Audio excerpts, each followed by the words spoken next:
Merci, Monsieur Mignot. Monsieur Cherrier pour le FN.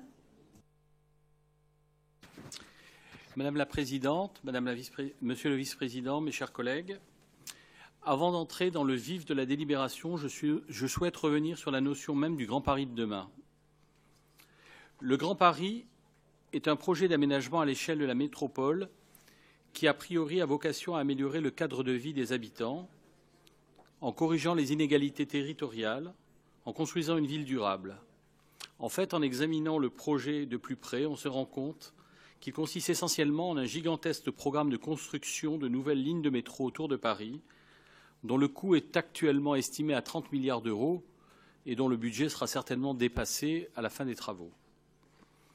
Donc le coût de ces travaux pèsera essentiellement sur les entreprises.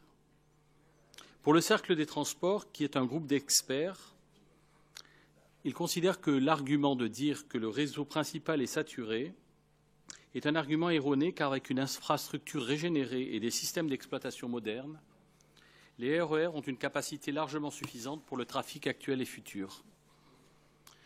Permettez-moi maintenant de dire un mot sur la Société du Grand Paris afin que les Franciliens soient mieux informés.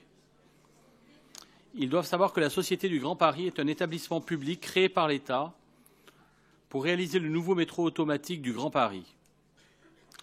La SGP a été chargée de la conception et de l'élaboration du schéma d'ensemble et des projets d'infrastructure composant le réseau de transport public du Grand Paris. Donc son budget, la Société du Grand Paris perçoit environ 500 millions d'euros de recettes fiscales par an et ce montant devrait croître à moyen et long terme. Par ailleurs, en 2015, l'Union européenne a attribué à la Société du Grand Paris une subvention de 32 millions. C'est ainsi que les avant-projets des lignes 14, Sud, 17 et 18 se retrouvent cofinancés à 50% par le mécanisme pour l'interconnexion en Europe, au titre de leur contribution à l'amélioration des nœuds urbains et des réseaux transeuropéens de transport.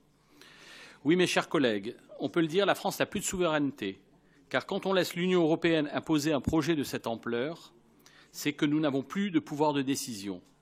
Nous ne pouvons plus décider de ce qui est bon pour notre capitale, notre région et encore moins notre pays.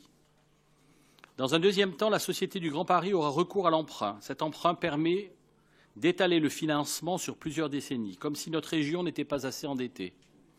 Et le pire, c'est que cet emprunt sera remboursé grâce aux recettes fiscales affectées, dont une bonne partie viendra des entreprises, l'autre partie venant de redevances payées par les usagers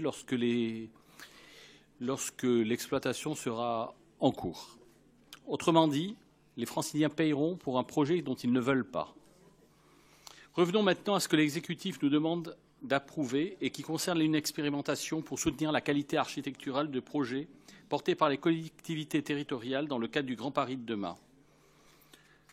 Nous y sommes globalement favorables, mais ce rapport pose une question sur la composition du jury. Celle-ci ne peut pas être laissée à la discrétion du vice-président et nous considérons que ce jury doit être représentatif de l'Assemblée des élus. Ce sera l'objet de notre amendement. Merci. Merci, Monsieur